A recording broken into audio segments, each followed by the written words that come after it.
Hello wonderful people, Valentin here. In today's video, I would like to show you guys how much money you can make as a 1000 subscriber YouTube content creator, because I know many of us are grinding our asses off in order to be able to get the 1000 subscriber mark, because before you get 1000 subscriber you are unable to monetize your videos, and it's becoming harder and harder to get subscribers because a high subscriber count doesn't necessarily go with a high viewership, because I mean some people have like 100 subscriber and their video do about 1000 views.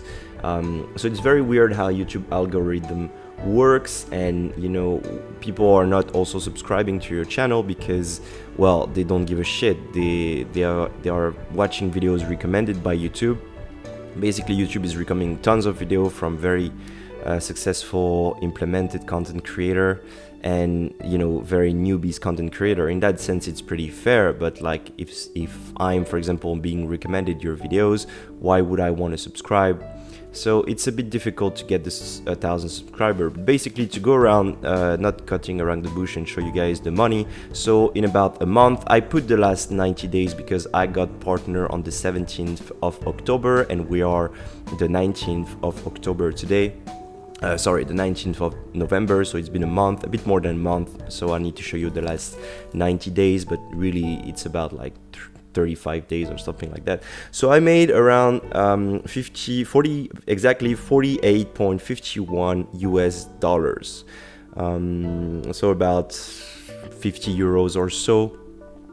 For quite a good amount of work, I'm going to show you about what are the top, you know, views on the video. So I am a gaming channel. For those who are not familiar with my content, I am a gaming channel specialized in Elden Ring PvP, where I'm analyzing a couple of different builds, the evolution of the meta, trying to find some creative ways to play the games, and definitely following the trends of content creator like G9, Stilovsky, also Saint Riot. Like, I'm definitely into the stream of the waves. I'm not sure what word I should use, but definitely the footsteps of those creators. So I would like to, yeah, that's pretty much it.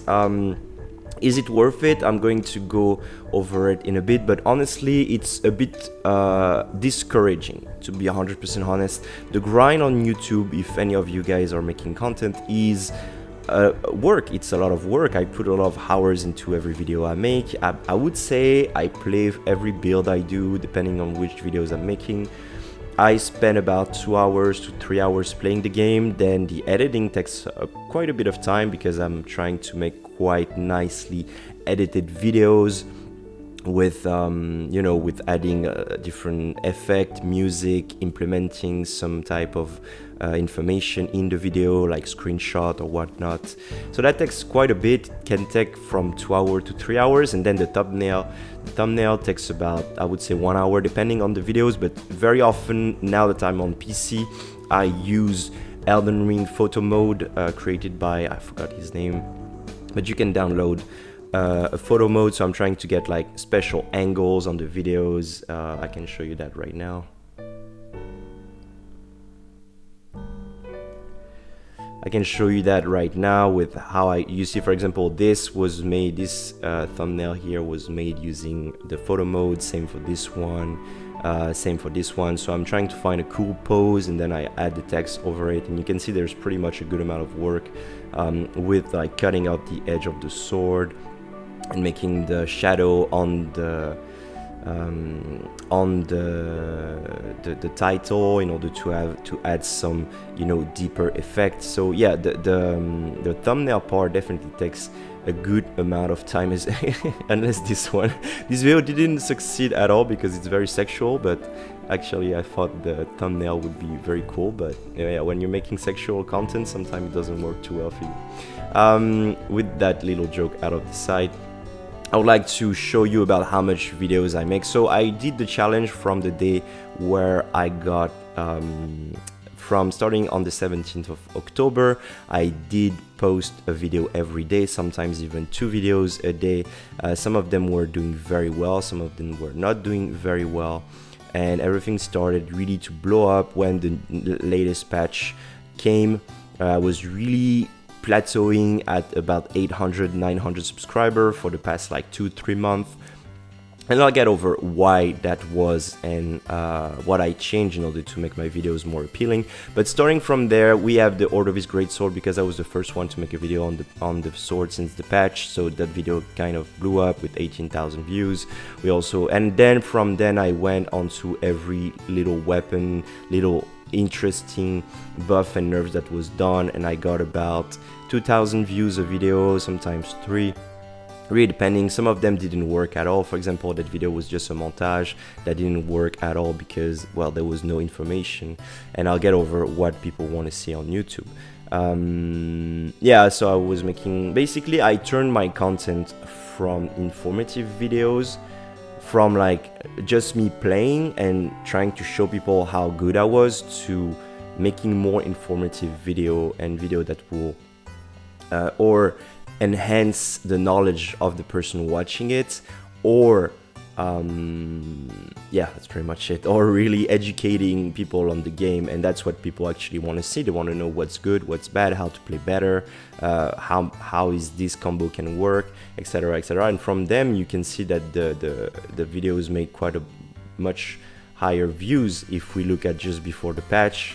Although before the patch Elden Ring was a bit stale in PvP. That's what happened with every game and every content creator. But basically my content was more related about just me invading and recording some of the best moment, the highlight of what I was doing. I was trying to do some, you know, what you see the top esport player doing, like G9. That's what G9 is doing. For example, if we look at G9's video, definitely trying to copy G9 in that sense, where G9 just invades.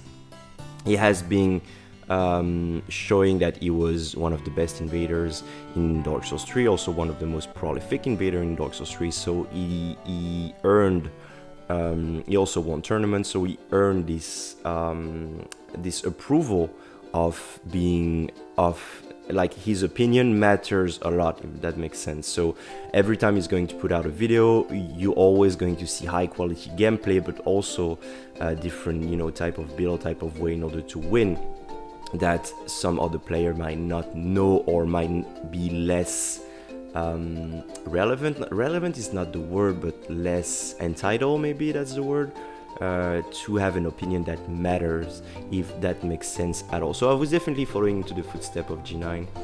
If we're looking at, where is it? Yeah, here. So yeah, I was trying to make trying the whips and just invading with whips, making live commentary. I was also trying to do this manga review that didn't work too well. That video about Cyberpunk got a bit of view compared to my average viewership, and that's also something that was a bit demoralizing with that way of making videos on YouTube, is that sometimes stuff will blow up, like for example the true combo into Rage Quit that got almost 2,000 views, but it's not really better than Daniel the Warscore Invader. I think Daniel was a better video, or Trolling the Troll was a better video.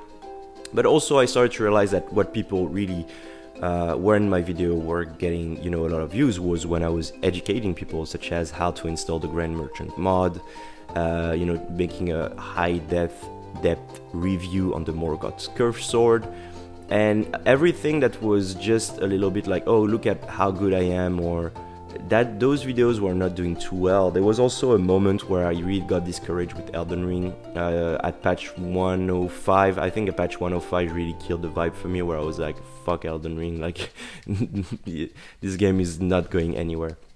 And before that, yeah, I was just making like little clips here and there. Sometimes I would put a lot of work. For example, the Malekith Blackbait video was like a few weeks of work in editing and scripting it, and I got like only 1,000 views. But sometimes you would do stuff with a lot less work and they would do a lot more. So for example, I got more views on Elden Ring Glintstone Pebble is not fair and not balanced than Malekith Blackblade is it good. And I understand why, because, you know, every time you see something a bit broken, you want to click on it, you want to learn about it. I also think the Singing Invasion were good, but basically where I'm trying to get is that it's not because you're going to put a lot of work in a video that it's going to make a lot of views. For example, the only weapon that counters shield took me like 2 hours of work, if you just take into account the editing and the editing and the thumbnail, but it got 14,000 views. So, and at this point I think I was at like maybe 500 subscriber. So yeah, and basically to go a little bit by my history as a content creator, I basically just started to make Dark Souls 3 videos in 2018. I think it was. I think that was my first video. Let's see. Do we have the exact date somewhere? 4 years ago, yeah, 2018. So that was when I did my first YouTube videos, just having some fun, trying to make some videos about Dark Souls 3. Then I switched. Then I didn't do much videos because I was very busy from my job in the real world. And then COVID happened, and you know, as everybody, I went into the trend of, my job, my quote unquote physical life, my real life is disappearing because it's COVID and everybody's stuck at home, and I cannot do what I do. To let you guys on what I do, I'm a parkour athlete, or I was a parkour athlete, so I was making money by doing competition of parkour, but all the competition got cancelled for the, you know, from 2020 to late 2021, so there was no way for me to make money. Or I was also working as an acrobat, and same story, so I had to find a way to make money. And I learned about the whole, you know, word of streaming and word of content creating on YouTube, the gaming, and I thought, yeah, I could do that. You know, that's something I can do, giving my opinion on games that I love and that I like to play and that I think I'm good at. That could work. But basically, yeah, I was just making videos. It was very on rhythm. Rhythm is not the game, but they were not consistent. Basically, I was not making videos consistently. And sometimes some of them would work, sometimes some of them would not work. I was covering Destiny 2 because Dark Souls 3 was getting to a stalemate. Then we learned that Elden Ring was gonna come back at some point, so I started to, the closer we were getting to Elden Ring content, the more Elden Ring content I started to make. That was around here where we had the first footage, and then the live reaction gameplay and the first trailers, and then I switched my content 100% towards Elden Ring. But I was not making too much views, honestly, and I just started to make a few videos here and there. And same here, you see, like I did 3,000 views when I was at maybe 300 subscriber. So yeah, the subscriber to view ratio is very weird, basically. And I started to try to make some podcasts with other content creators, and basically really thinking like, okay, I'm going to have a career in the gaming industry as an Elden Ring PvP YouTuber. And I did spend a lot of time, a lot of money also, because I bought myself a 2,000 euro computer in order to play the game and to make better videos, and being able to stream also, because I did try to stream for the first 2-3 months that Elden Ring was out. And yeah, some stuff were working, some stuff were not working. I mean, the game was definitely booming and there was a lot of hype around it, so the views were quite okay compared to my subscriber count. But yeah, when we got to patch 106, I was like, fuck this shit, I'm out of here. And then patch 105 and then patch 106 came out. I was like, okay, there is hope. Definitely they are listening. So I was restarting to do content. And the really turning point on how I got to 1,000 subscriber was at patch 107. I think that's what really the turning point. Patch 107, where are you? There you go. So patch 107, we have a new thing. It was really booming, and it was solidifying the trust into the future of Elden Ring. So that's also one of the cons I'm going to talk about in what concerns YouTube content creation. And then the video started to blow. So I was making about 2,000 views a video, making one video a day, sometimes more. Sometimes I put 2 videos a day because there was a lot to talk about. Like for this day, for example, I put the new patch and I tried the new patch, etc., etc. Now, is it worth it? I think there is a lot of myth and like phantasm.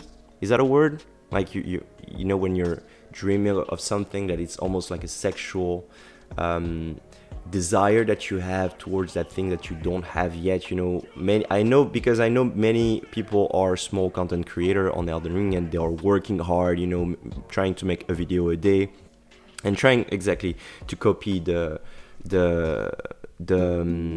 the blueprint of G9. G9 basically plays the game. He cuts some stuff from his stream and he puts like 2 videos a day, and he makes about 10,000 views for a video, sometimes more, so 12,000 views. And if he makes as much money as me, so if we look at my RPM, which is 0.5, and so if we transpose that to his videos, I would say G9 makes around $1,440 per month, which is quite cool. But I might be pulling this number out of my ass. Basically, I just did 12,000 views times 2 times 30, and then I divided that by 0.5, and I got that number. But I might putting this number out of my ass. So I think if you're in the G9 position, it's cool, like 1,400 money plus what he got on stream, because there's a lot of people that give him money with donations, and people that are giving gift subs and all that. I think maybe he makes like 3,000 a month. I might be wrong on that, but that's the amount. I think the highest that's the highest money you could make as a Elden Ring PvP content creator. So now, is it worth it? Do I recommend it? Well, honestly, no. I think we have to be real. This amount of money is very, very small for the amount of work I put into it. So, yeah, I mean, when patch 107 came out, I did put a video every day, and I was working as an acrobat also. So I was working during the day as an acrobat. I would make the video at night, so record the video, and every time I would have a break during my shows, I would edit the videos in order to have the video ready for the night. So yeah, that was quite a bit of work, and it's not a lot. And also the big problem that you have is that you can spend a lot of time into making a video, and sometimes that video will not work out, or sometimes you put a music that you shouldn't have been using, and then all of your video gets demonetized. So yeah, honestly, it's not worth it. I'm gonna be 100% honest. I really love making videos and playing games. I mean, obviously, I love playing Elden Ring. Otherwise, I wouldn't be making this type of content. But yeah, I think because I was really trying to project myself as a content creator and being able to provide for my family with my girlfriend and I to pay rent and all that, but with $48, about 50 euro, you're not going to provide for much. Maybe you can invite your girlfriend to a cheap restaurant. That's pretty much it. With jokes on the side, one of the main problems that I have with the work of being a content creator on YouTube is that you are at the mercy of YouTube. If tomorrow YouTube decide to take more money from you, they can do it. If they decide to stop recommending your videos, they can also do it. This happened to a bunch of content creators with like 100,000 plus subscriber, but they get about they get about as much viewership, if not less, than G9. But they have like 3 times the subscriber count. So yeah, all these things with YouTube videos, it's also about being very consistent. You need to really every time put out content, and you cannot really take any break, and you can be burned out on your game. I'm not yet burned out on Elden Ring, but this could definitely happen at some point. And it's a very unhealthy lifestyle. I mean, what I want to say about that is that you have very, very few connection with the real world. I mean, if I would want to go 100%, balls deep into being a full-time content creator on Elden Ring PvP on YouTube, I'll be making 2 videos a day, playing all the time, streaming. Right now, I'm quite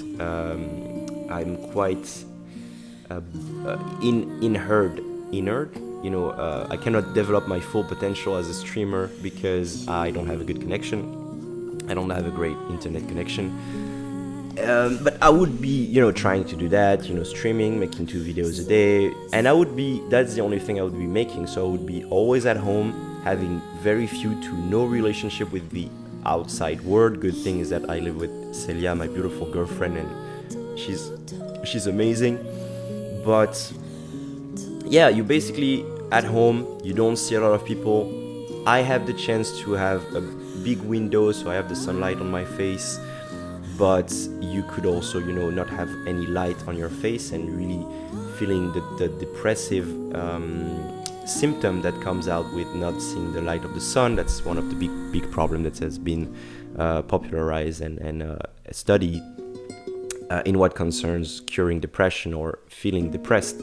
You also have no contact with other people, which is huge for your well-being as a human being. You need contact with other human beings, talking to them, touching them. This is essential to your health as an individual. You tend to be sitting a lot, so whether you have $1,000 super gaming chair, or whether you're like me, you sit on the floor, the thing is that your blood doesn't flow around your body, and you're not cleaning what you're supposed to be cleaning with the act of just having, blood circulating in a nice manner. You are also developing slowly but surely back problems. You are shortening. Your arm string gets shorter. Arm strings, the muscle behind your leg, they are getting shorter from sitting too much. There's a bunch of problems coming out with being sitting on the floor. You have overexposure to blue light, because when you're not watching your gaming screen, you're watching your computer screen, because you need to edit and make thumbnail in your videos. That's the only thing that you think about, and I think it's a very, very unhealthy lifestyle, which is why I'm not going 100%, because what would be the reward for it? Maybe I would be making 2,000 US dollars if I would go 100%. Maybe I would be something close to G9. Is that worth it? No, fuck no. Like 100% no. 100% no. If you have no other, like, would I recommend you being a full content creator, or would I recommend you go working at McDonald's? Because I did work at McDonald's at some point. Yeah, fuck it. Yeah, go ahead and become a full-time content creator, become the best PvP Elden Ring player. Like that's 100% fucking worth it, a lot more than working at McDonald's, where you're not building anything, you're just sacrificing your time for making someone else rich, and on top of poisoning the whole fucking country. But that's another topic for another day. Where I'm trying to get is that for me, I have the chance to be able to make about 1,200 euros a month by being an acrobat, by being a parkour athlete, by working as a stuntman, by sometimes working as a model. So that's just my personal situation makes it so that having this 100% balls deep YouTube gaming career is not a smart idea. But that's just, everybody needs to look at their own situation and see what they really want to be. And also, to be honest, gaming is definitely an addiction, is a way for me to, not think about the outside world. And all this time that we're spending gaming is the time that we're not spending, developing our craft as a human. We could spend this time maybe reading philosophy, or maybe reading about geopolitical situations, maybe learning about finance, maybe learning about how to build a home, because when the apocalypse come, we need to know how to build a house or to find, clean water. I'm just pulling stuff out of my ass, but you see where I'm going to that is that what is that time invested into becoming a better Elden Ring PvP player or a better gamer is being invested into? Isn't the gaming industry there to make human beings weaker in a physical sense, weaker in a psychological and critical sense, because your brain is so obsessed with gaming that's the only thing that's the only thing you want to do. I really believe there's some type of evil shit going on with the gaming industry, and a way to make humans weak and to be able to dominate them or make what you want out of them a lot easier by destroying slowly but surely their brain and their body. But maybe I need to come out with a better, more deep analyze with like number statistic and stuff like that. But that's something I really do feel deep down. But on the other hand, I am also addicted to video games, and I love it, and I have a lot of time playing them. So it's a fine line to work. But that's pretty much it. That video was a lot longer than I thought it would be. I think that's something I needed to get out of my chest. I also wanted to be transparent and to show you guys, what you can expect as a content creator if you have 1,000 subscribers and your videos make about 2,000 views per videos. Yeah, I hope it helps. Let me know if you guys have any questions in the comment section. I'll be very happy to answer you. I answer to every comment. You guys can also follow me on everywhere, Twitter, Twitter, Instagram, YouTube, wherever you want. If you want to get in touch with me, it's very easy. Just don't be weird. And yeah, love you guys. I hope that was helpful. I'll probably keep making a couple of videos, but I'll basically, starting now in the future, I'll be making a lot less regular content, because I really was making one video every day, and that was a lot of work. Because look at the work just in the thumbnail. Like, look at how beautiful my thumbnails are. Like, I'm very proud to be honest, but it's just too much work for what it gives me in terms of money and investment back. It's super nice also to have people commenting on the videos, and also I don't really build a community, because many people that are watching my video are commenting on it. Very few, very unoften, very rarely they are coming back subscriber. Like, I have Soleil, which is like my big right hand, helping me a lot with the build and commenting on the videos, but beside him there is very few people that really comes back very often. At the beginning we had like MBM, Culture Tuna, Reese, and people like that, but we don't see them too often. I hope you guys are doing well, by the way. But yeah, that's a bit my point. I hope that was helpful. It's really hard to finish on this video because I really love talking. I like to talk for a long time. Yeah, again, let me know in the comment section if that was helpful to you. What do you need, any other type of information? And yeah, I love you guys, and I see you in the next video. Bye bye.